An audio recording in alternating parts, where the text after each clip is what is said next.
Hi, this is Tim of the 1916 Company. Welcome and thanks for logging on. If you love this watch, email me, Team Mosso at the1916company.com for purchase pricing and availability questions concerning this watch. And today, this watch is a Glashütte Original Senator Chronograph panorama date.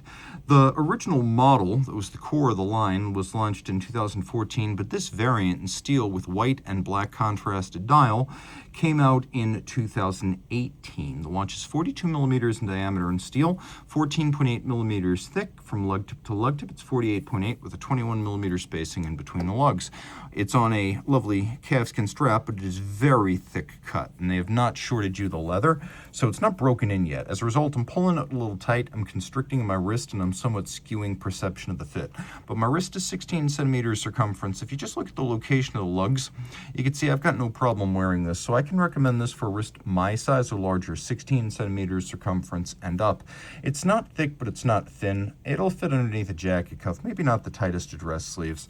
The strap, though, is the pride of Glashutte. As you can see, it's very thick. It's very substantial. It's actually folded across its side with a contrasting stitch and then substantially bolstered to give it a meaty thickness. You can see the calfskin, no crimping, no gouging, a brand new Glashütte Original factory strap.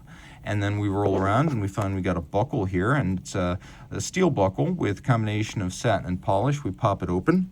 It's actually quite resolutely snapped shut. And you can see how the system works here internally. It's made by Brogioli, which is why it has the BRO stamp on it. This is the underside. You can see it uses a screw-fixed buckle to remove the slight but real danger of a strap pulling through the clasp and causing the watch to drop. So that's why that particular style of buckle is used. Once you get to the case, you can see the lugs are stepped out, though not to the degree of the notched longa lugs. You can see that there's a break between lug and case, but then the break itself is not vertical. It's actually splayed out on each side. We have a combination of polish and satin. There's sort of a soft bevel on the edge of each lug.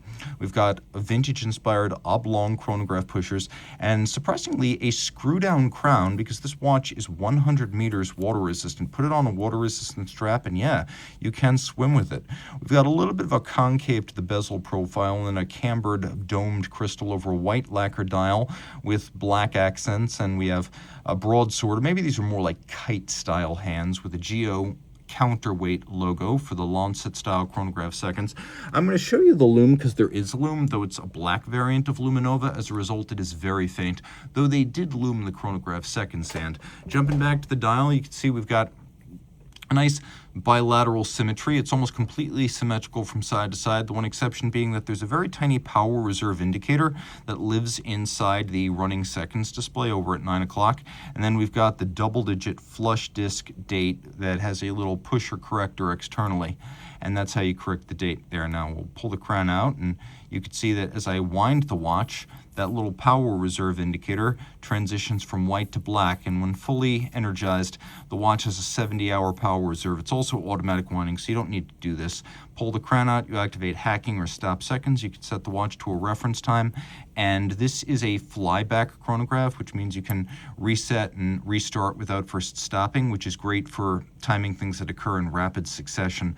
So you've got your chronograph minutes display, chronograph hours display, central register seconds. Outboard, we have a nice tightly calibrated scale that's easy to read, and all of this black on white printing makes for outstanding contrast. Turning it all over, you can see a version of the caliber 37 here, and this was the first in-house fully integrated Glashütte Original chronograph caliber, and that came out in 2014 on the original version of this watch. Remember, this white dial and steel came out in 2018, but this is a historic movement for the company. Integrated automatic, the first meeting that description in the history of this very old manufacturer that traces its origins to 1845.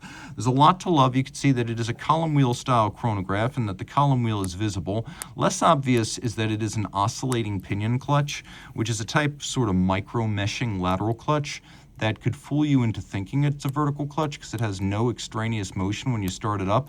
You could see it might stagger backwards a little, but it will not jump forwards. And there's almost no discernible movement when you start up a oscillating pinion system. Oscillating pinions are making a little bit of a comeback. De Bethune, F.P. Journe, Richard Mille, and others are, and I believe even Cartier, are embracing the oscillating pinion as a more compact and precise version of a classic lateral clutch. Column wheel feel is excellent here. It's a 4 Hertz beat rate. It's adjusted in a chronometer style 5 positions and has an exceptional number of jewels at 65. I believe there's 450 parts in this chronograph caliber, which is getting up there almost among some very high-end complications like chiming watches or perpetual calendars. You can see there's an unusual system on the back as the tail end of the clutch lever here becomes a on-off indicator, so you know if the chronograph is running or not running when viewed from the back. It's a 4 Hertz beat rate, and although it does have a swan's neck for very fine timing adjustments, it's effectively a shock-resistant free-sprung balance, with most of the timing changes performed using horizontally opposed pairs of variable inertia screws. So it's basically a free-sprung balance. Finish is nice. We've got a lot of mechanical executions, but very cleanly executed in a manner that's handsome. One element that I believe is manually applied in all cases is this lovely solarized reduction wheel. We've got stripes outboard, we've got snelling, we've got both fired blue and polished screws, and it is a very good looking caliber that does justice to its ancient manufacture, which traces its origin back to F.A. Lange in 1845. This is the oldest continuously operating German watch brand at scale, and the original Lange und Söhne legally became this company. And today's Lange is a revival brand. If you want to trace the real history to its origin, Glashütte Original is that company.